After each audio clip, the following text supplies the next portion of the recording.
Ang bahagi ng kasulatan na siyang ating pagbubulayan ay hinango sa Ebanghelyo ayon kay Juan, Kabanatang 8, talatang 58. Sinabi sa kanila ni Jesus, Katotohanang sinasabi ko sa inyo, bago ipinanganak si Abraham, ay ako nga. Tayo po yumuko at manalangin. Pinasasalamatan ka namin, Panginoon, sa ibayong pagkakataon na dinala mo ang aming mga panyapak sa banal na dakong ito upang minsan pa'y makipagtagpo kami sa iyo. Para kaming isang uhaw na huhaw sa malamig na tubig sa aming pagparito. Gustong-gusto po naming makasalo ka. Maramdaman namin ang iyong presensya sa sandaling ito. Pagkatapos ng sanglinggong nakalipas, Panginoon, marami kaming iba't ibang pinagdaanan sa buhay. Maaring kami pagod sa hirap at sakit. Ibig po naming maibsan ang aming mga kaluluwa. Mapagaan, maranasan namin ang kapayapaan at katiwasayan. Maaring kami dumaan sa maraming mga pagsubok. Ang ilan marahil ay ng lupaypay at pinanghinaan ng loob. Subalit narito kami upang muli, Panginoon, ay tanggapin namin ang pagpapalakas mula sa iyo. Hindi nga ba't ikaw nagsabing, hali kayo, lahat kayong nangabibigatang lubha at bibigyan ko ng kapahingahan. Panginoon, maaari naman kami ay nakasumpong ng pagtatagumpay, nakaranas ng iyong mga pagpapala. Narito kami upang pasalamatan ka. Kinikilala namin ang lahat ng mabubuting kaloob ay galing sa iyo. Kaya Panginoon, sa aming pagtitipon sa iyong pangalan sa sandali pong ito, minsan pa'y padama mo ang iyong presensya. Lukuban mo ang dakong ito ng iyong presensya upang madama namin ang iyong pangako na siyang nagsasabing kung saan ang 2 o 3 na nagkakatipon sa iyong pangalan, ay naroon ka sa kalagitnaan nila. Salamat po, Panginoon. At malaya kami at mayroong pagkakataong kagaya nito, na kaya naming talikdan ng maraming mga bagay sa intabi ang mga pinagkakaabalahan sa buhay. At anuman, Panginoon, ng mga saghabal ay aming pinagtagumpayan sapagkat gusto namin sa araw na ito ay makaparito upang makasama ka. Maramdaman namin na naririto ka sa aming kalagitnaan. At higit pa sa lahat ay marinig namin ang iyong tinig na mangungusap sa amin sa pamagitan ng pamamahayag ng iyong mga salita. Panginoon, ibigin mo nawang idagdag sa amin ang karagdagang biyaya ng pagpapala mo sa pagkikinig, sapagkat ikaw din naman nagsabing higit na mapalad ang nakikinig at tumutupad sa iyong mga salita. Ito po ang aming dalangin. Amen. Muli kong babasahin at banggitin ang talatang batayan sa pamamahayag ng salita ng Panginoon para sa sandaling ito. Masusumpungan ito sa 1:8-58. Ganito ang ating mababasa. Sinabi sa kanila ni Jesus, Katotohanang sinasabi ko sa inyo, bago ipinanganak si Abraham, ay ako nga.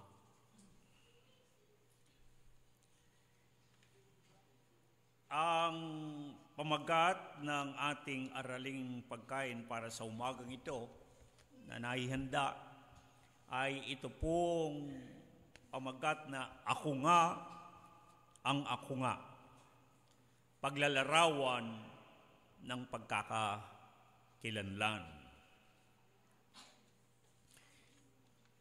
Yamang sa atin dito sa kawan ng Panginoon, ang ating batayang katuruan ay mayroong kinalaman sa pagkakaroon nitong relasyon sa Panginoon. Relasyon sa Panginoon. At mas madalas ay tinatawag nating tipanan na ugnayan, covenantal relationship. Sapagkat ang umiiral gaya ng mababasa sa maraming bahagi ng Biblia, ang pakikipag-ugnayan at pakikipagtipanan ng Panginoon sa kanyang bayang hirang, mga tanging pinili na maging kanya. Ito'y hindi lamang basta isang pakikipagrelasyon ng Panginoon, kundi ito'y isang pakikipagtipanan.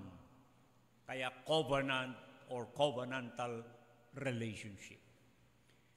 Subalit kahit saang sabihin nating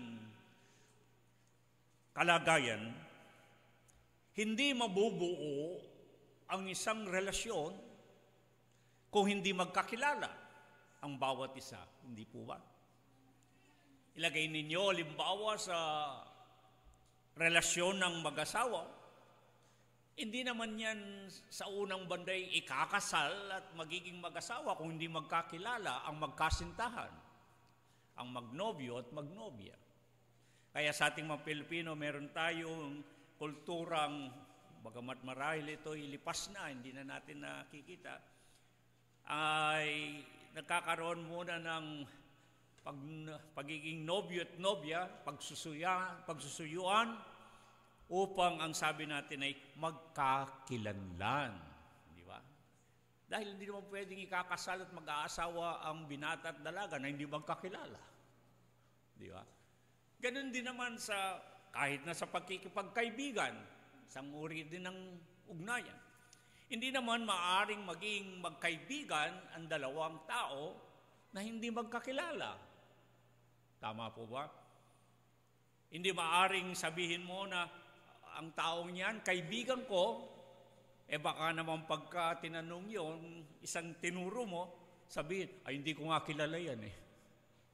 Sa mga tuwid, kahit sa anong relasyon, mahalaga na ito'y mabubuo dahil sa pagkakakilanlan, magkakilala ang isa't isa. Hindi ba maging ang ating Panginoon, si Kristo Jesus? Anong sabi niya doon sa mga itinuturing niyang inaangking mga kanya? Bandang uli sabi niya, ako mabuting pastor, ito ang aking mga tupa sa aking kawan. Pero ang sabi niya sa Kabanatang 10, talatang 14, nakikilala ko ang mga akin at ang mga akin nakikilala nila ako. Magkakilala ang Panginoon at ang mga kanya. Kaya upang mabuo ang anumang relasyon, mahalaga na magkakilala ang isa't isa. At kung ang ibig natin ay magkaroon ng totoong relasyon sa Panginoon, mahalaga na lubusan nating makilala si Kristo Jesus na ating Panginoon. Gaano ba natin katotoong kilala na si Jesus? Makaraan ng ilang libong taon, hindi nagbabago ang tanong. Ang tanong na itinatanong hanggang sa kasalukuyan ay, sino itong si Jesus? Who is this Jesus? Sa atin pong ito'y pauna lamang na aralin na pagkain upang lalo nating makilala kung sino itong si Jesus na ating Panginoon at tagapagligtas. Sa mga sunod-sunod na mga paghaharap natin ay ating pag-uusapan lalo na ang 7 ulit na pahayag niya na sinasabi niyang, ako nga. Itong 7 ulit na sinasabi ng Panginoon, sapagkat alam naman ninyo sa mga Hebreyo, o maging mga Hudyo, naging mga Hudyo, ang 7 ay nangangahulugan ng isang bilang ng kabuuan, ng kaganapan, buo o kompleto. Kaya upang lalo nating makilala si Jesus na ating Panginoon at tagapagligtas, ay isa't isa nating tatalakayin ang 7 ulit na sinabi niyang, ako nga. Ako nga ang tinapay ng kabuhayan. Ako nga ang ilaw ng sanglibutan. Ako nga ang pintuan ng mga tupa. Ako nga ang mabuting pastor. Ako nga ang pagkabuhay na maguli at ang kabuhayan. Ako nga ang daan at ang katotohanan at ang buhay. Ako nga ang tunay na puno ng ubas. Subalit bago natin talakayin ang mga ito sa mga susunod nating paghaharap, sapagkat napakahaba po ng mga ito, ay atin munang pasimulan na pag-usapan ang kanyang pagbanggit, ang pansarili niyang pag-aangkin na sinabi niyang, ako nga. Sa Ingles, I am. Sa Gregong pagkakasulat, ego eimi. Marahil sa atin, hindi natin gaanong mabibigyan ng pagpapahalaga ang kanyang binanggit na ako nga, I am, ego eimi. Dahil para sa atin hindi ito parang makabuluhan. Ngunit pagbabasahin natin sa Biblia, sa unang tipan at ikalawang tipan, mahalaga ang salitang ito. Makabuluhan ang pagsasabing, ako nga, I am, ego eimi. At mamaya tignan din natin sa Hebreo ang ibig sabihin. Merong akong natatandaan. Madalang lang naman ako magbigay ng istorya, alam naman ninyo yun. Pero makatutulong sa atin kung sino itong si Jesus. Sapagkat alam natin na kapag pinag-uusapan kung sino talaga itong si Jesus, malimit na mainit ang pagtatalo-talo. Kung sino o ano nga siya. Mayroong kumikilala sa kanya na ganito ang kanyang kalagayan o kalikasan. Mayroon naman nagsasabing hindi ganon. Pinagtatalunan. Mayroong nagsasabing hindi naman siya gaanong mahalaga na isasantabi nila itong si Jesus. Minamaliit nila itong si Jesus. Na para bagang wala siyang kabuluhan. Merong storya na natatandaan ko nung ako'y mga bata pa at nag-aaral. Hindi ko alam kung narinig na ninyo ang kwento tungkol sa 7 bulag o 5 bulag na ipinanganak silang bulag. At sapagkat ipinanganak silang bulag, wala silang kamuwangan ng anumang mga bagay na nakikita ng mga may paningin. At pumaimbabaw sa kanila ang isang usapin na siguro sa kanilang pag-uusap-usap, naging kuryoso sila, ano ba ang itsura ng elepante? Wala silang kamuwangan sapagkat sinilang silang bulag. Hindi nila alam kung ano ang elepante. Kaya nagkayaya itong 5 bulag, naganap sila, sabi ng kwento ng isang elepante. Hanggang sa nariyan sa kanilang harapan ng isang elepante, sabi ng isa, ako muna. Tignan ko, aking hipuin, anong elepante? Hinipo niya yung elepante. Ang sabi niya, ang elepante pala ay malaking pader. Yung isa, baka mali ka. Sabi niya, ako naman. Kinapa niya. Sabi ko na sa iyo, mali ka eh. Ang elepante, malaking pamaypay. Sabi na yung katlo, ako, baka mas mali siguro kayo. Hinipo niya yung elepante at ang sabi niya, sabi ko na, mali kayo. Na dalawa, hindi siya malapad na pader, hindi siya malaking pamaypay, malaking poste. Ang elepante. Sabi ng susunod, ako naman, hinipo niya. Sabi niya, ang elepante, malaking lubid. At ang huli, sabi niya, baka mali kayong lahat na apat. At paghipo sa elepante, ang sabi niya, malaking ahas ang elepante. Tanong, sino pong tama sa 5? Yung isa, malapad na pader kasi nahipo niya ang tagiliran ng elepante. Malapad na pader para sa kanya. Bulag po eh. Hindi nila alam ang elepante. Sabi ng isa, hindi. Sabi niya, malaking pamaypay. Nahipo siguro yung tenga. Sabi ng isa, hindi, malaking poste. Yung mga ang nahipo. Yung isa, ang kanyang buntot, malaking lubid. At yung nguso ng elepante, sabi niya, malaking ahas. Sino pong tama sa 5? Sino po? Alam po ninyo ang sagot. Tama silang lahat. Kaya lang, ang tama nila ay pira-piraso.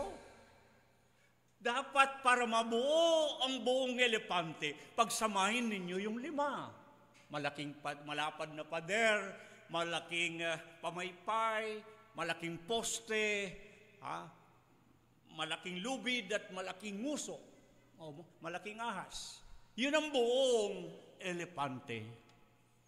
At pag pinag-uusapan kung sino ang totoong si Jesus, kaya na maraming pagtatalo-talo sapagkat ang nakakapalang ng isa o ng isa ay kalahating bahagi.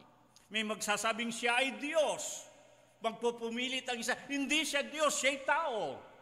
Hindi po ba ganon? Ang sabi ng isa, propeta lang yan. Ang sabi ng iba'y, tao lamang yang si Jesus. Para po sila kasi yung 5 bulag na kung ano lang ang konting nabasa sa Biblia tungkol kay Jesus, para sa kanila, yun na si Jesus. Mahalaga na makita natin ang kabuwang katauhan upang makatugon sa ilang libong taon ng pinag-uusapan at pinagtatalunan. Sino itong si Jesus? Mahalaga po ba na makilala natin siya? Kung sino itong si Jesus na Panginoon at tagapagligtas. Tulad ng bungad ko, walang relasyon na mabubuo kung walang pagkakakilanlan. Magkakaroon lamang tayo ng totoong relasyon sa Panginoon kung lubusan natin siyang makilala.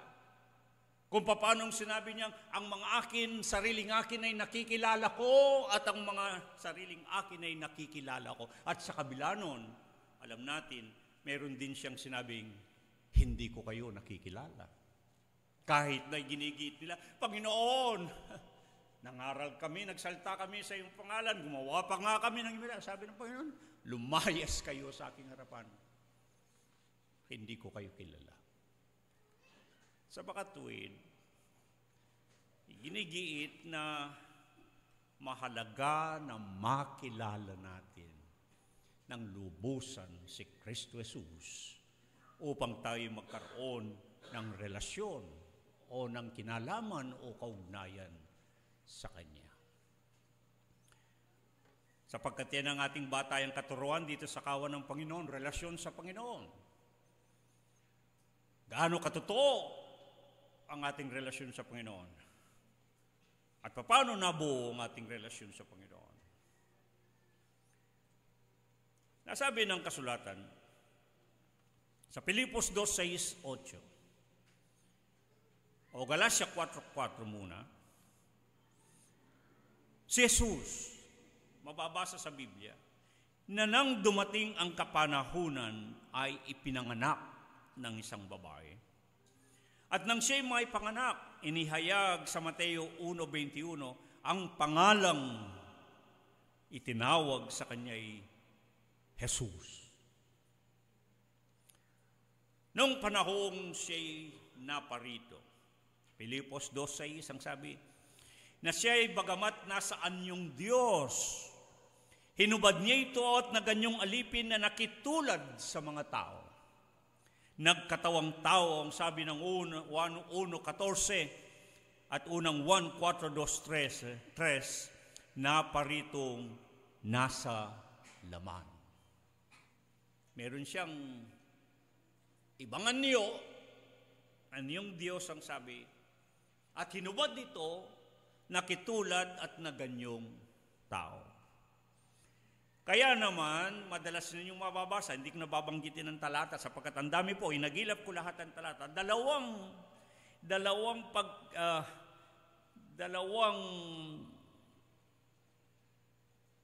pagkakakilanlan o pagtawag sa Kanya sa maraming talata sa Biblia. Una, siya'y ang anak ng Diyos. At ikalawa, siya ang anak ng tao. Dalawang parang titulo o ikinabit na pagtawag sa Kanya. Siya ang anak ng Diyos, siya rin ang anak ng tao. Pag-uusapan po natin yan sa maraming pagkakataon pa. Ang mahalaga, nang siya'y maparito, nagkatawang tao, ay meron siyang dalawang kinakatawan na katauhan, anak ng Diyos, anak ng tao. Itong dalawang kaanyuan ng niyang ito ay meron itong kinalaman sa kanyang ginampanan na gawain o tungkulin sa sanglibutan. Bagay na tatalakayin po natin yan sa ibang aralin na pagkain. Ang mahalaga para sa umagang ito ay mapag-usapan natin, mahalaga ba na makilala sino itong si Jesus? Ang sabi ng Mateo 1:21, ang pangalang itinawag sa kanya ay Jesus. Anong ibig sabihin ng pangalang Jesus? Ibinigay sa kanya ang pangalang Jesus sapagkat maliwanag na ipinatatalastas nito na siya ang magliligtas. Siya ang tagapagligtas. Sa Hebreo, ang ibig sabihin ng salitang Jesus ay Yeshua. At sa Grego, Yesos. Siyang Yeshua o Yehoshua. Nang ibig sabihin ng pinagmulang Yeshua ay ang Panginoon o ang Yahweh, ang kaligtasan. The Lord. At pagbabasahin nyo, nasa malaking titik, ang ibig sabihin ng Yahweh, ang Panginoong Diyos, ay kaligtasan. Yun ang ibig sabihin ng pangalang Yahweh o Yesos. O Yeshua at Yesos. Yung Hebreo ay Yeshua at ang Grego ay Yesos. Ang ibig sabihin, ang Panginoon ng kaligtasan.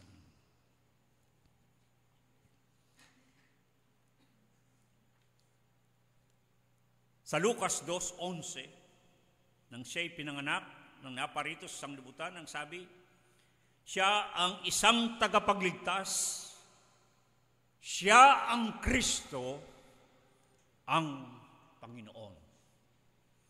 Matingkad na ipinahayag ang dalawang pagkakakilanlan. Siya ang ayon din sa Pilipos 3:20. Siya nga ay Panginoon at tagapagligtas. Mahalaga po ito. Na si Jesus, ang Yesos sa Grego at Yeshua sa Hebreo, ang sabi, siya ang Panginoon at tagapagligtas. Sa Grego, ang Panginoon ay Kyrios o Kurios at ang tagapagligtas ay Soter. Bakit mahalaga itong dalawang pagkakakilanlan na ito na si Jesus, ang Panginoon, ang Yeshua, ang Yesos, ay Kurios et Soter, Panginoon at tagapagligtas. Para maunawaan ninyo, noong panahon ng Imperyo Roma, at yan ang panahon ng Bagong Tipan, kung kailan dumating ang ating Panginoon dito sa sanglibutan nang siya ipinanganak, ang sabi ng isang babae, sa kapanahunan. May panahon talaga na pinili, tinakda, na siya naparito, ipinanganak ng isang babae. At sa kanyang pagiging laman o pagkakatawang tao, noong panahon ng Imperyo Roma, ito nangyari. Noong panahon ng Imperyo Roma, bakit mahalaga po ito? Na makilala si Jesus bilang Panginoon at tagapagligtas. Sapagkat ito ang batayang pananampalataya ng mga Kristiyano. Ito yung tinatawag na Christian Creed. Ito ang Credo Kristiyano. Ito ang sinasampalatayanan ng mga Kristiyano noong unang panahon. At noong unang panahon, napakahirap mamuhay bilang Kristiyano. Mabasa natin yan sa Biblia at maging sa istorya ng mundo. Sapagkat noong panahon yun ay kung merong pinakamaltratado na mga tao, yun talagang mga inilipusta, kinutya, at bandang uli ay hindi lamang sila pinahirapan, hindi lamang sila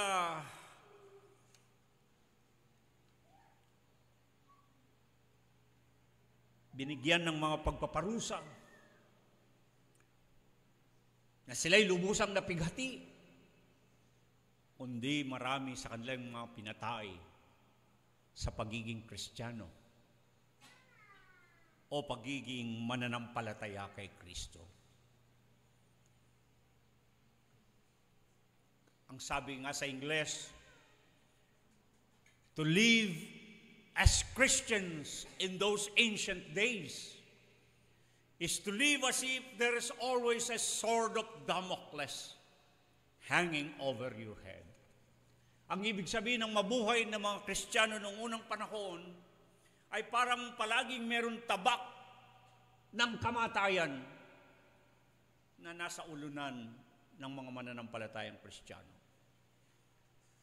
Sapagkat noon, pinipighati ang mananampalatayang Kristiyano na kung nabasa niyo yung istorya, may mga binibiting mga patiwarik, may mga sinusunog ng buhay, may mga pinalalapa sa mga ginutom na mga hayop, at marami pang mga pinagdusaan na kahirapan ng mga mananampalatayang Kristiyano. Bakit? Ang tanong natin. Bakit nangyari yun? Sapagkat nung unang panahon pong yon, sa panahon ng Imperyo Roma, hindi madali na sabihin na si Jesus ay Panginoon at tagapagligtas. Sapagkat ang pagsasabi ng Panginoon at pagiging tagapagligtas ni Kristo Jesus nung panahon ng Imperyo Roma ay nangangahulugan ng kaparusahan ng kamatayan. Sapagkat nagkakasala ka ng treason, ng paghihimagsik laban sa imperyo ng Roma. Kaya makita po ninyo nung hiharap si Jesus na ating Panginoon, nung siya'y bago ipapako sa krus,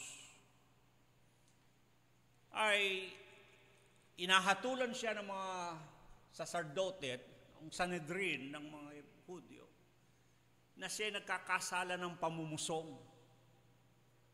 Hindi yung pinansin ng imperyo ng Roma, ang Cesar, ang kasalanang pamumusong. Walang kinalaman kasi yun sa imperyo ng Roma. Pero nung tanungin siya kung siya'y hari,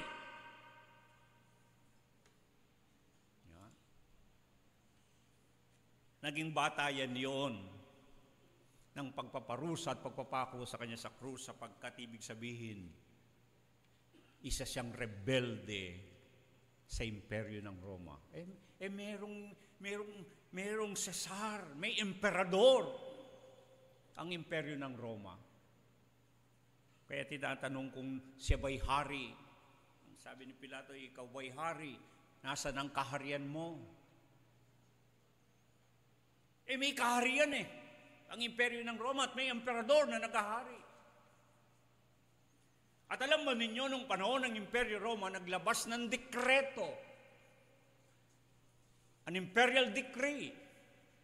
At itong dekreto, itong kautusan ng imperyo ng Roma, ay taliwas o salungat sa kredo sa pananampalataya ng mga Kristiyano. Kaya naipit ang mga Kristiyano noong unang panahon.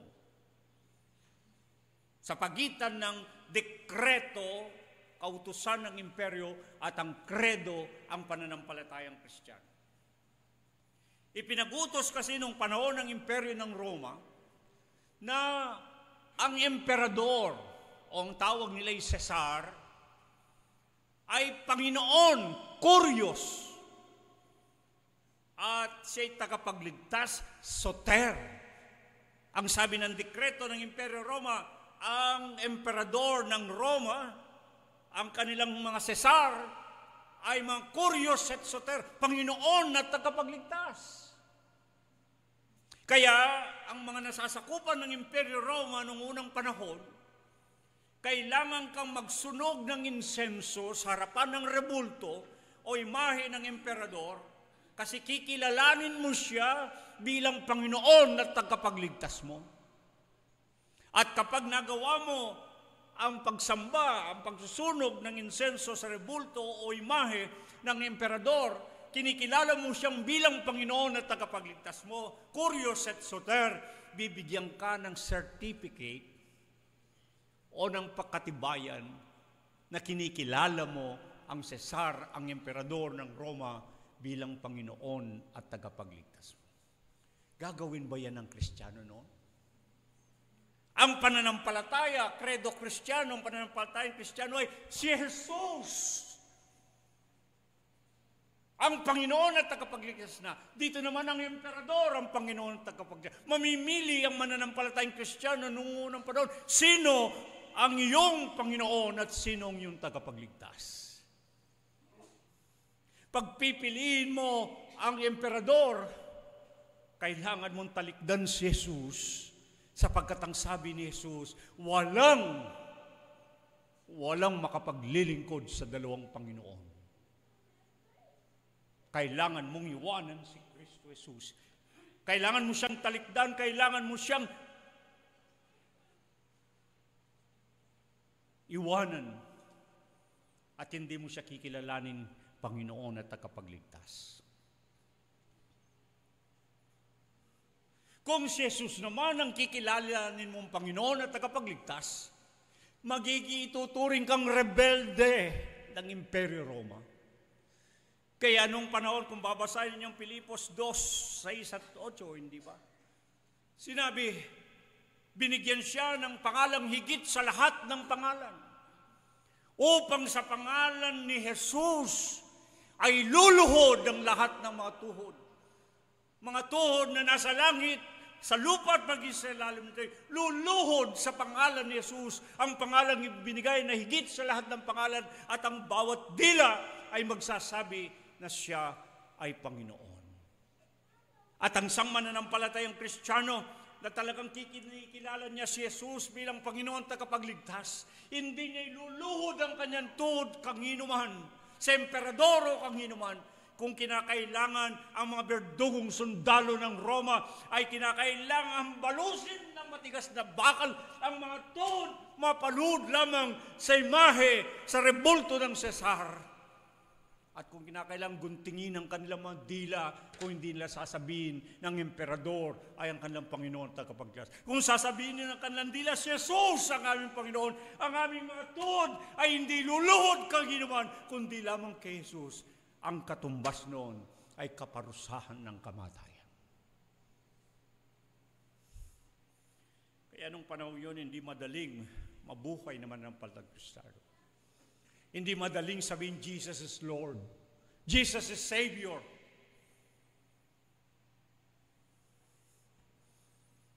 Sa ating panahon,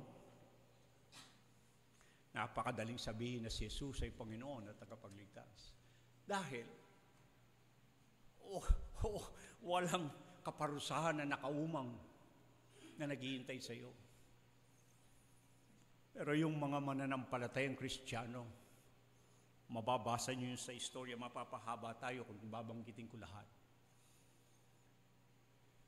Ang isang matandang apostol, susunugin siya ng buhay.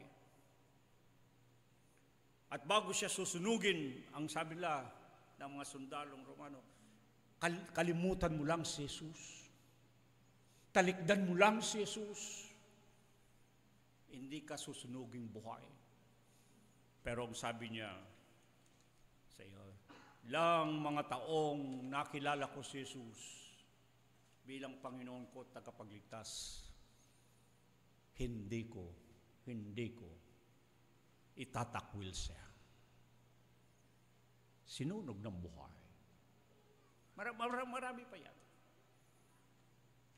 Marami pang mga istorya ng mga mananampalatayang Kristiyano ang dumanas ng kaparusahan ng kamatayan. Si Apostol Juan itinapon sa isang pulo ng Patmos. Ang iba'y pinabayang nilapa ng mga ginutom na mga hayop. Alam ba ninyo, nung unang panahon ay meron silang yung kanilang teatro, arena o estadio, kagaya ng Araneta Coliseum o yung mga malalaking amphitheater. Gugutumin nilang ng ilang araw, linggo o siguro kahit na buwan ng isang leon o tigre o anumang mabangis na hayop. At pag nakahuli sila ng isang Kristiyano na talagang hindi niya binibitawan ang kanyang pananampalataya kay Jesus, ang Panginoon at tagapagligtas, yung taong yon ay yung ilalagay sa teatro o amphitheatro o koliseo at palalabasin ang ginutom na hayop, mabangis na hayop. Yun ang sinabi ni Apostol Pablo ng sumulat ng Hebreo, yung malaking may bilang na saksi. Ang ibig sabihin yung mga nanonood sa isang amphitheatro. At ang sabi ni Pablo diyan, ang mga Kristiyano ay ginawang that's entertainment. Ginawang katatawanan. Dahil pakakawalan nila ang ginutom na mamagis na hayop at makikipagbuno ang mananampalatayang Kristiyano doon sa ginutom na hayop, palakpakan ng lahat ng manunod. Kasi that's entertainment sa kanila yun. Ganun ang buhay ang mga unang mananampalataya. Sinusunog ng buhay, binibiti na patuwarik. Nilalagyan ng gilingan na bato sa kanilang mga leg at tinatapon sa dagat. Pinalalapa sa mga mabangis na hayop. Dahil sa kanilang pananampalataya at pagkilala na si Jesus, ang Yeshua, ang Yesos, ay ang Panginoon at tagapagligtas. Nagtapat sila sa pananampalatayang yun at hindi nila itinapon hanggang kamatayan. Kaya napakalaga ng pagkilala at pagsampalataya kay Jesus bilang Panginoon at tagapagligtas. Credo Kristiyano po yan. Dalawa lang yan na Filipos 2, 6 at 8 na sinasabi ng lahat ng dila magsasabing si Jesus, ang Kristo, ang Panginoon. At ang Gawa 4:10 hanggang 12, na sa silong ng langit walang ibang pangalang ibinigay, na sukat na ikaliligtas, maliban sa pangalang Jesus. Yan ang batayang pananampalatayang Kristiyano. Si Jesus, o madalas sinasabi si Jesus, Kristo o Kristo Jesus. Mamaya tatalakayin natin pa yun. Kung bakit siya Kristo ay Panginoon at tagapagligtas. Yan po ang pamantayan, batayang pananampalatayang Kristiyano. Sa panahon natin ngayon na hindi masyadong binibigyan ng halaga kung ano ang pagkapanginoon ni Jesus at ano ang kanyang pagiging tagapagligtas. Hindi natin masyadong binibigyan ng halaga, mabigat na pagpapahalaga. Hindi mo makikita natin yung mga pagpapakilala sa kanya. Sabi, tanggapin mo siya, kilalanin mo siya bilang Panginoon, tagapagligtas, at pagkatapos ay tapos na. Parang isang napakagaan na bagay. Ngunit hindi po ganoon kadali yun. At hindi yun magaan na lamang ang pagiging Panginoon na tagapagligtas ni Kristo Jesus. Kaya sa atin dito sa kawan ng Panginoon, upang magkaroon tayo nitong relasyon sa Panginoon, kailangan natin talagang pag-usapan ang mga bagay nito upang totoo at buo nating makilala si Jesus. At hindi tayo maging kagaya lang ng isa sa mga bulag. Sa kwento ng 5 bulag na aking naikwento, baka kapiraso lang, baka maliit na bahagi lang ni Jesus ang ating napag-usapan. Dahil yan ang mainit na pagtatalo-talo sa ating panahon kung sino talaga itong si Jesus. At ang naririnig natin madalas ay pira-piraso at pinagtatalo-talo ang pira-pirasong pagkaalam kay Kristo Jesus. Sabi niya ba, Diyos siyang sabi, tao lang. Sabi siya, propeta. Hindi ba minsan ang Panginoon ay nagtanong din sa kanyang mga lagad, sino sa akala ninyo? Sino ako? May nagsabing siya si Elias, may nagsabing siya si Jeremias, may nagsabing siya si Juan Bautista na muling nabuhay. Siya isang propeta. Ngunit sa pananampalatayang Kristiyano at gaya na mababasa sa Biblia, mahalaga na makilala natin siya bilang Panginoon at tagapagligtas.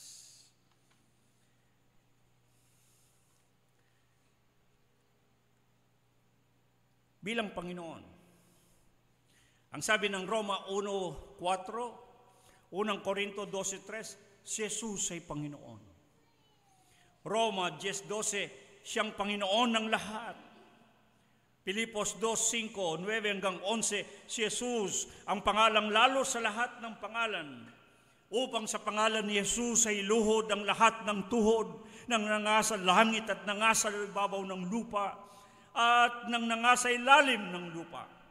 At upang ipahayag ng lahat ng dila na si Jesucristo ay Panginoon. Roma 10:9-13, ipahayag si Jesus ay Panginoon, maliligtas ka. At sapagkat ang lahat na nagsisitawag sa pangalan ng Panginoon ay mga liligtas. Sa ibang pagkakataon, pag-usapan pa nating malawig kung ano ang pagkapanginoon ni Jesus, sapagkat ay pinagtatalo-talo. Ano bang kanyang pagkapanginoon? Kagaya ba ng pagkapanginoon ng Diyos o kagaya lang ng pagkapanginoon ng tao?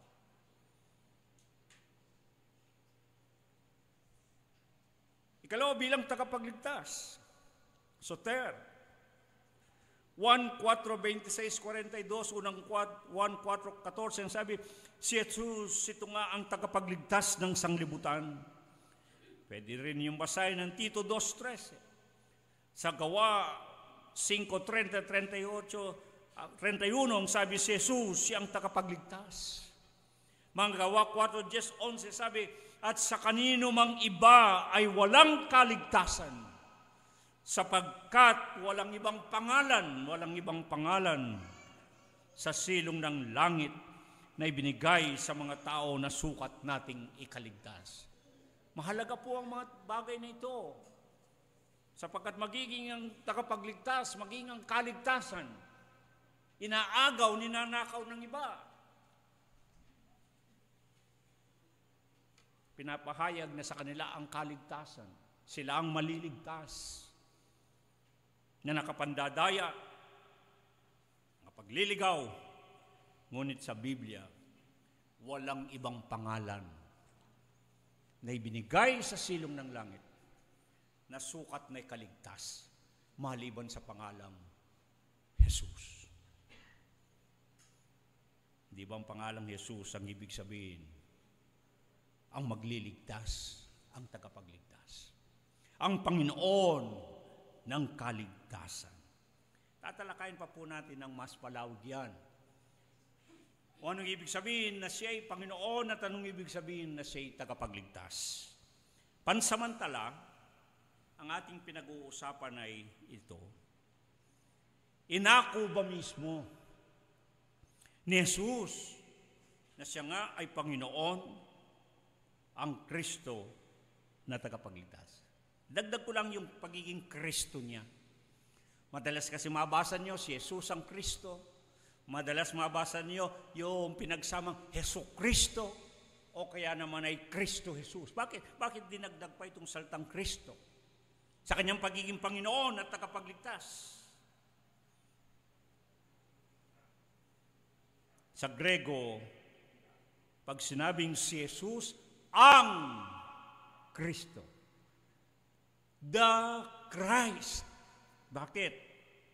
Ito, inaagaw din ng titulong ito ni Kristo. Ang ibig sabihin ng salitang Kristo, mula sa Gregong Christos, katumbas siya ng Hebreyong Mashiach o Mesyas. Kaya makikita ninyo ang mga talatang sinasabi na kung saan natatanda ninyo magkasingulugan sa 1:1:41 at 4:24. At gayon din naman doon sa mga talatang yon, mababasa ninyo ang Mesyas ay nangangahulugang Kristo. Magkapareho po ang kahulugan nun. Kasi yung salitang Mesyas mula sa Hebreyong Mashiach at yung Christos sa Grego naman, nang ibig sabihin nun, ang pinahiran, ang hinirang. The anointed one, ang sinugo. Di ba sa panahon natin yan, inaagaw ng mga namumuno ng mga sekta ng pananampalataya na sila'y appointed, na sila'y anointed, na sila'y sinugo, the messenger. Pero ito'y titulo na nakaukol kay Kristo. Kaya madiin ang pagsasabi sa wikang Hebreo at wikang Grego. Inilalagay yung salitang kagaya nito. Ang pagiging Mesyas na tagapagligtas ni Jesus. Siya ang Ho Christos. O kaya naman ay Mashiach. Sa Ingles, the Christ. Ang Kristo. Iisa lang ang Kristo. Iisa lang ang Mesyas na tagapagligtas. Kaya mababasa nun sa Biblia, siya rin ang nagbigay ng paalala, maraming magsisipaglitaw ng mga Kristo sa aking pangalan. Aagawin nila ang pagiging sinugo, hinirang na tagapagligtas. Kaya may nagsasabing siya'y appointed, siya'y anointed. May nagsasabing ang pinuno nila ang sinugo. Lahat yan, inaagaw kay Kristo. Kaya yung paglalagay ng Ho Christos, Mashiach, the Christ, ang Kristo. Dapat ang pangalan ay si Jesus ang Kristo. Jesus the Christ, the only sent, anointed, to be the Savior of the world. Siya lang ang kinikilalang Mesyas na tagapagligtas. Kaya dinudugtong po yung salitang Kristo. At tatandaan nyo minsan sa aking pahayag, si Apostol Pablo man ay nagsabing, baka ibang Jesus ang ipinapahayag. Baka ibang Kristo, sapagkat maraming magsisilataw na mga bulaang Kristo. Kaya mahalagang ating maunawaan. Tayo sa pananampalatayang Kristiyano, kinikilala natin na si Jesus ang Kristo, Mesyas na tagapagligtas at Panginoon. Inako ba mismo ni Jesus na siya nga ay Panginoon, ang Kristo, Mesyas na tagapagligtas? 1:13 sinabi ni Jesus, tinatawag ninyo akong guro at Panginoon, at mabuti ang inyong sinasabi sapagkat I am, sapagkat ako nga. Inako niya na siya ay Panginoon. 1:24-25, sinabi sa kanya ng babae, nalalaman ko na paririto ang Mesyas, ang tinatawag na Kristo. Sinabi sa kanya ni Jesus, I am. Ako ay siya nga. Sa Marcos 14:61-62, tinanong siyang muli ng dakilang saserdote at sinabi sa kanya, ikaw baga ang Kristo, ang anak ng mapalad? At sinabi ni Jesus, I am. Ako nga. Kapansin-pansin ang pagsasabing pag-angkin ni Jesus na siya nga ay Panginoon at Kristo, Mesyas na tagapagligtas, upang ito ay patunayan niya o pagtibayin ng sabi niya ay, I am. Ako nga. I am. Ego eimi. Eimi. Kaya yung paksa natin ay ako nga ang ako nga. Sa atin ang sabi ko, parang wala lang. Yeah. Wala namang kabuluhan sa atin kung sinabi niyang siya ako nga. Siya nga ang Panginoon, siya nga ang tagapagligtas, ang Mesyas na tagapagligtas. Ngunit sa mga nakarinig, sa Kanya, nalalaman at nauunawaan nila ang Kanyang binitawang pagpapakilalang ako nga, I am, ego eimi. Ang nakarinig sa sinambit ni Jesus sa pagsasabing at pagangking siya nga ay ako nga, naunawaan nila ang ibig sabihin. Ang ibig, bakit sinambit ni Jesus na siya'y ako nga? Upang maintindihan natin ito, tignan natin ang reaksyon o mababasa na ginawa ng mga nakarinig ng sinambit ni Jesus, ako nga. Sa Marcos 14:61-62, hinapak ng dakilang saserdote ang kanyang mga damit at nagsabi, narinig ninyo ang kapusungan? At hinatulan nilang lahat na siya'y dapat mamatay. Sa mga nakarinig ng sinambit ni Jesus, ako nga, I am, ego eimi. Hinapak ng dakilang saserdote ang kanyang damit at sinabi, narinig ninyo ang kapusungan, the blasphemy, at tinatulan silang lahat na siya'y dapat mamatay. Sa 1:58-59, minsan pang pagkakataon, gayon sinabi sa kanila ni Jesus, at ito'y napakahalaga.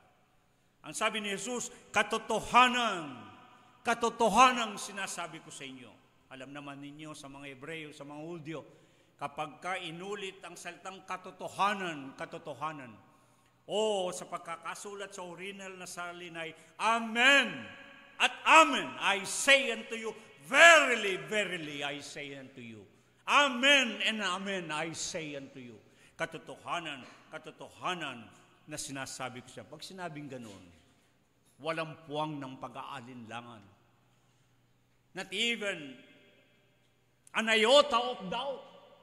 Wala ni katiting ng pag-aalinlangan. Ang pagsasabi niyang katotohanan. Hindi ba sinasabi ng unang Pedro 2:21, walang anumang pagkakasala na nasumpungan kay Jesus. Wala ni daya sa kanyang labi, sa kanyang bibig.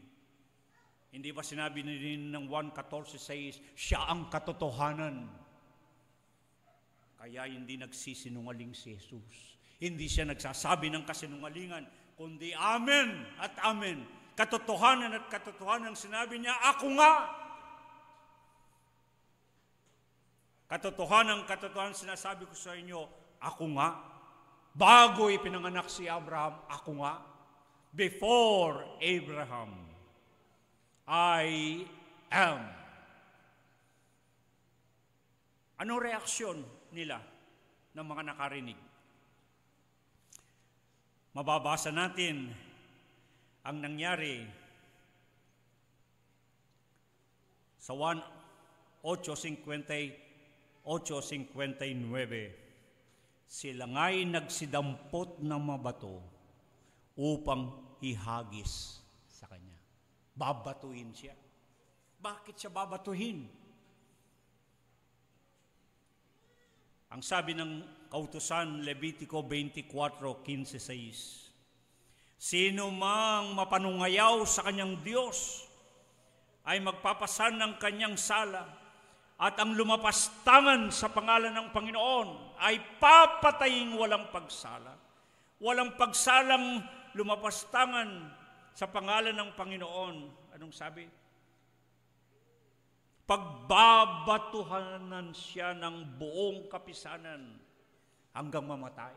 Yun ang parusa sa pamumusong. Yung paglapastangan sa pangalan ng Diyos, sa pangalan ng Panginoon, babatuhin siya hanggang mamatay. Kaya makita ninyong nangyari, nang sabihin ni Jesus, ako nga, I am, ego eimi, babatuhin siya hanggang kamatayan. Hinatulan siyang dapat mamatay sa kasalanan ng kapusungan. Bakit ganon? Bakit ganon?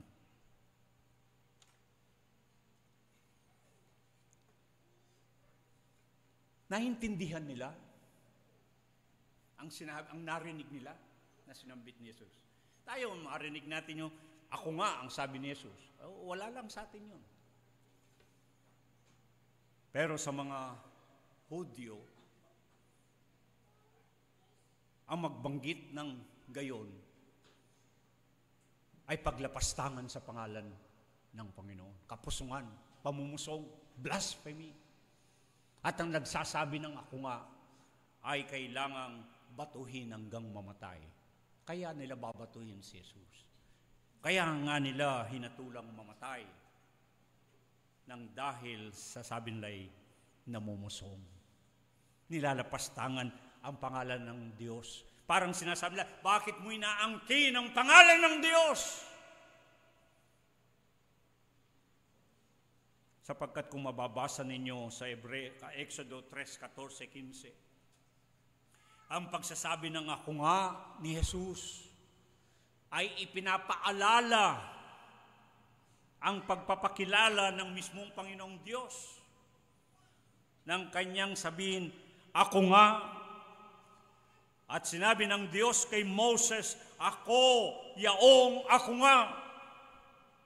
At kanyang sinabi, ganito ang sasabihin mo sa mga anak ni Israel, sinugo ako sa inyo ni ako nga, ang Panginoon, Diyos ni Abraham, ni Isaac, ni Jacob. Ito ang aking pangalan, magpakailanman.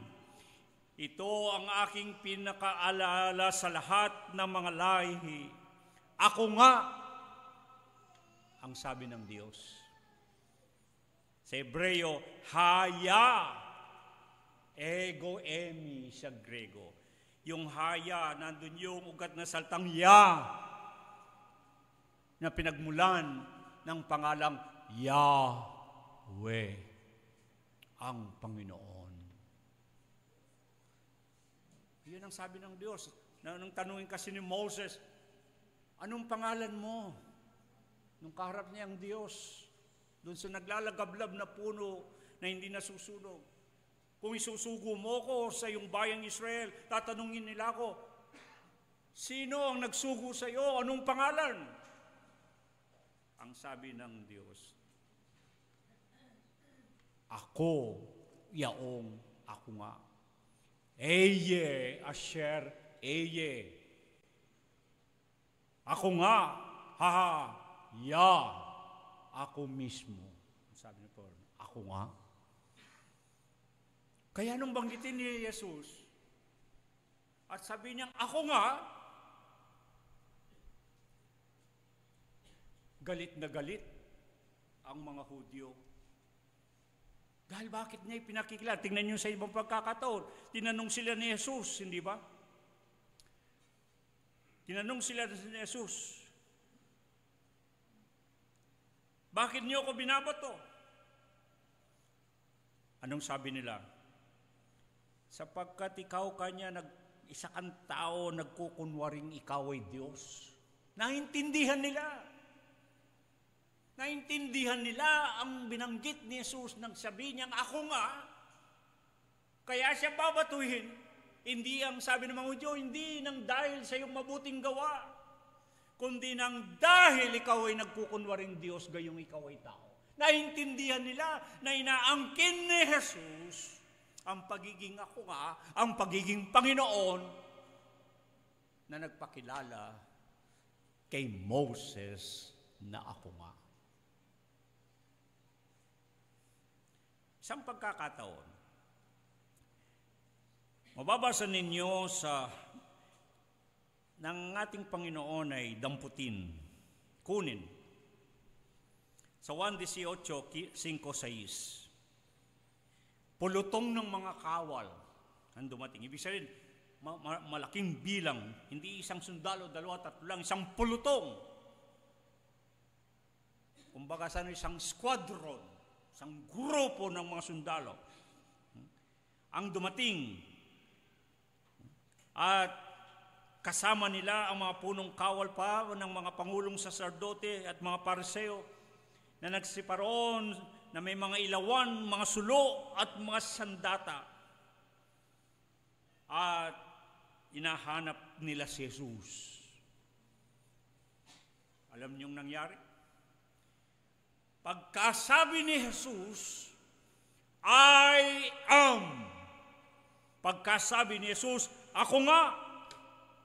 Alam niyo ang nangyari?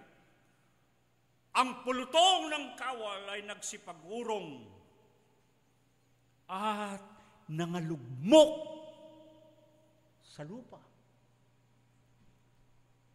Nangalugmok sa lupa. Pagkarinig nila nang sabihin ni Jesus, I am, ego eimi, ako nga. Di po ba yun nakapagtataka? Ano ba yung ako nga? Nasabihin ni Jesus, ngunit ipinahiwatig nito, hindi pangkaraniwan lamang si Jesus. Dahil sa pagsasabi niyang ako nga, isipin niyong pulutong ng kawal, napaatras at nangalugmok sa lupa.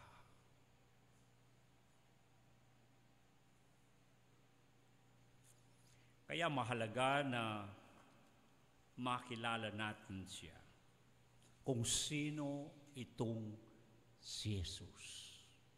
Sino talaga ba itong si Jesus? Mahalaga ba na makilala natin siya ang ako nga na Panginoon na tagapagligtas? Ang Panginoon ng kaligtasan, ang Panginoon na tagapagligtas.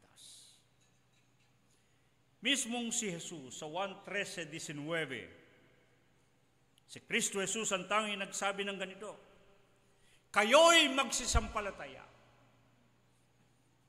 na ako nga, believe that I am.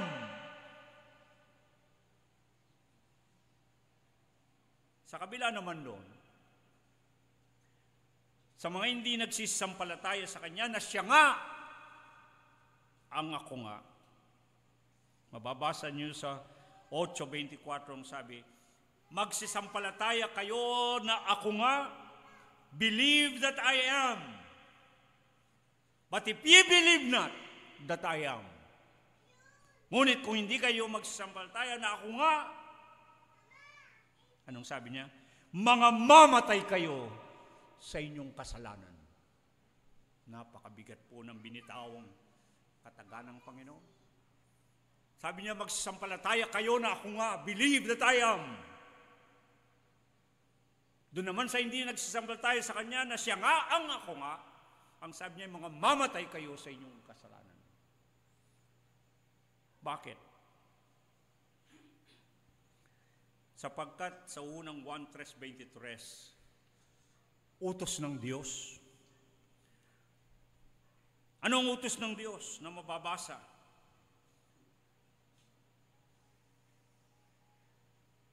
Sabi, manampalataya kayo kay Jesus na siyang Kristo.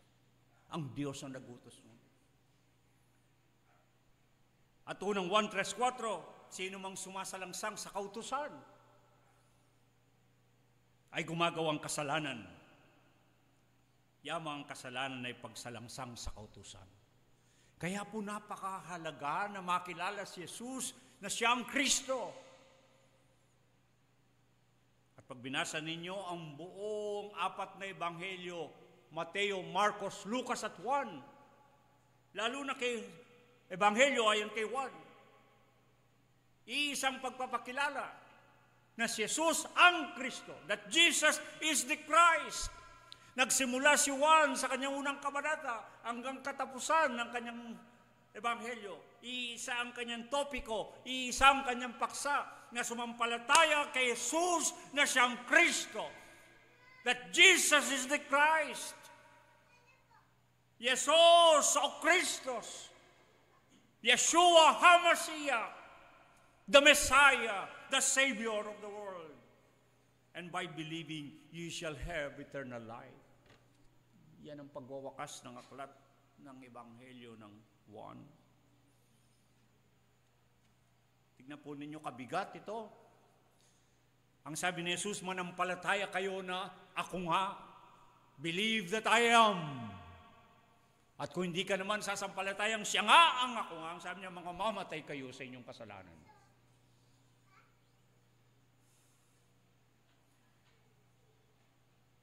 Kaya lubang mahalaga na makilala siya at manampalataya na siyang Panginoon na kaligtasan o tagapagligtas. Upang magkaroon ng relasyon, totoong relasyon sa Panginoon at mapasamang Kanya.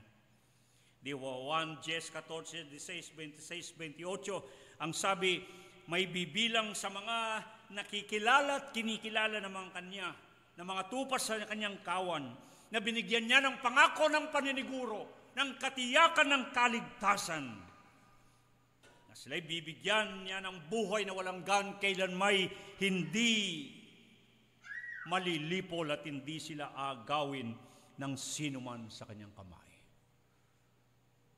Ang mananampalataya'y tinuturing niyang mga tupas sa kanyang kawan, samantalang yung hindi nagsisampalatayang, sabi niya, hindi kayo sa aking mga tupa.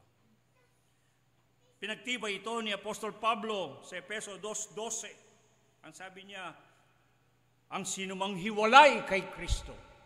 Yung salitang hiwalay sa Grego ay choris.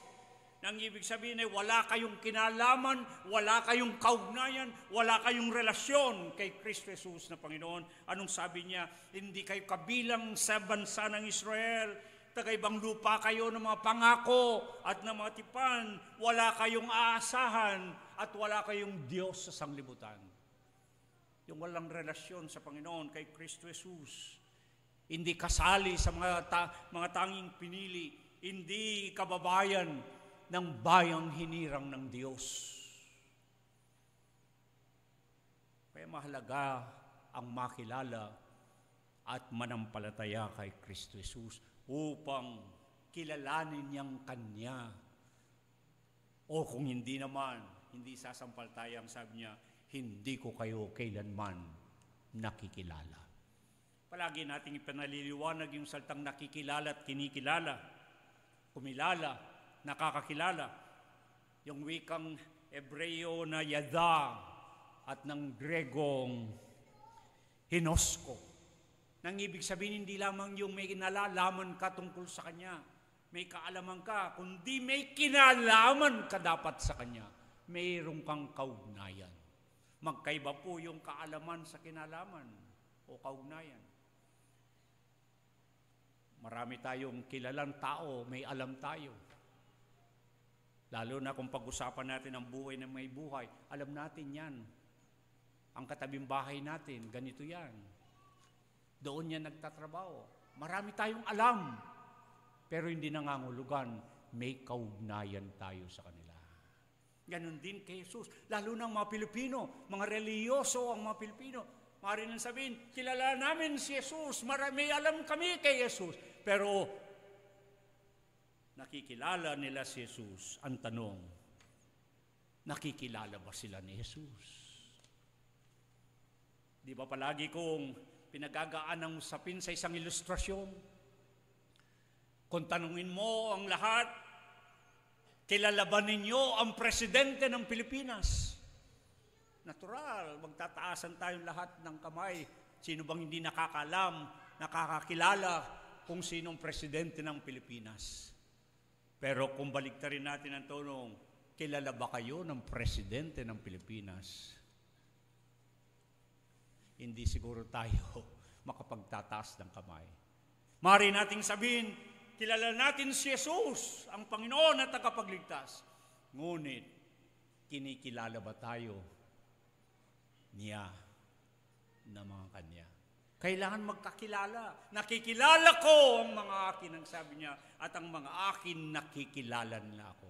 Yung salitang yada at inosko, ibig sabihin, mayroong relasyon, may kaugnayan, may kinalaman sa Kanya.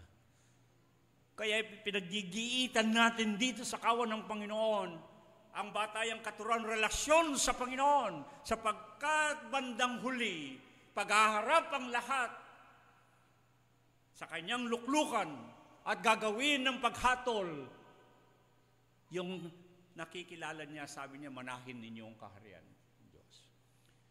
Ngunit, meron siyang sasabihin, hindi ko kayo kilala, lumayo kayo sa aking harapan.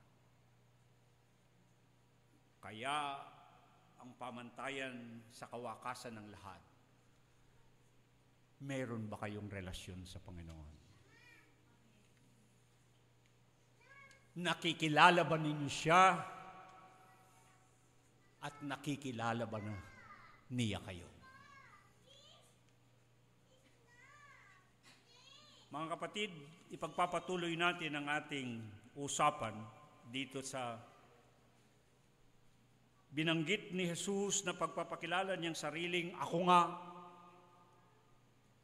Isa-isa nating pag-uusapan ang mapaglalarawan ng pagkakakilanlan na kanyang sinabi, 1:35-48, ako nga ang tinapay ng kabuhayan. 1:8-12-9, ako nga ang ilaw ng sanglibutan. 1:7-9, ako nga ang pintuan ng mga tupa. 1:11-14, ako nga ang mabuting pastor. 1:11-25, ako nga ang pagkabuhay na maguli at ang kabuhayan. 1:14-6, ako nga ang daan at ang katotohanan at ang buhay. 1:15-15, ako nga ang tunay na puno ng ubas. Upang lubhang makilala natin, totoo at buo, sino itong si Jesus? Ang Yesus ang Yeshua. Pag-uusapan natin ang pagiging siya nga ang ako nga. Upang hindi tayo maging kagaya ng mga bulag na nangangapa at hindi lubusang nakikilala sino itong si Jesus na ating Panginoon na tagapagligtas. Sapagkat ito lang ang pangalan. Ito lang ang pangalan. Wala nang ibang pangalan na makapagliligtas. Na sukat na ikaliligtas ng tao maliban sa pangalan Jesus. Yeshua.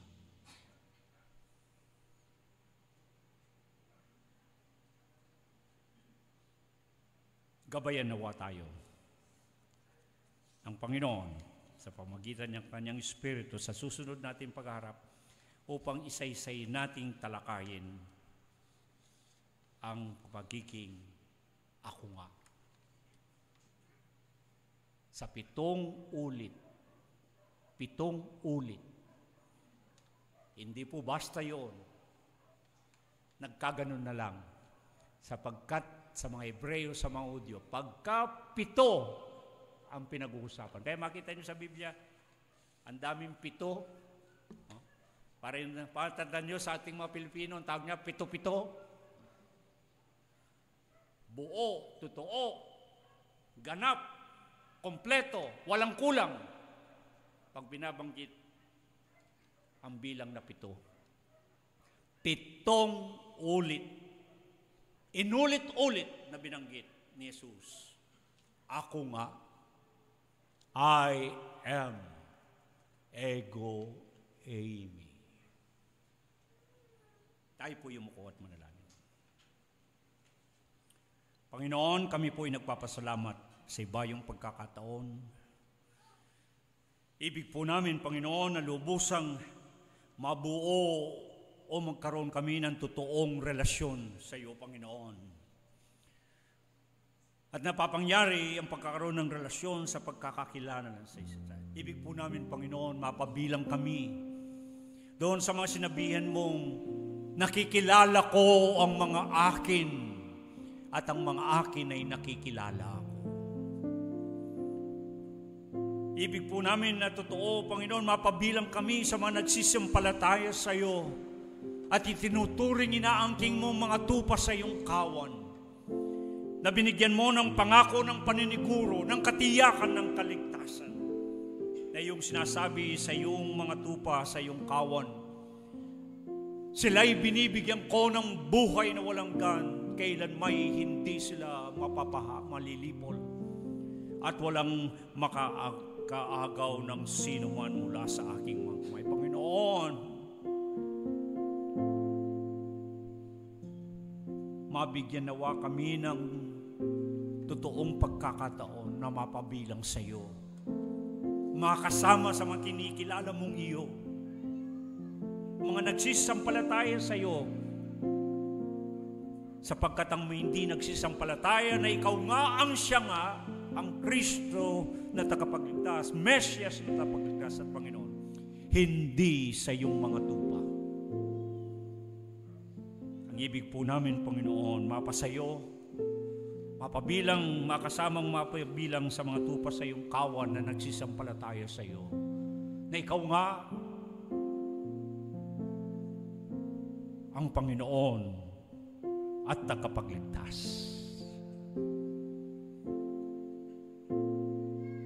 Ito po ang aming samo at dalangin. Amen.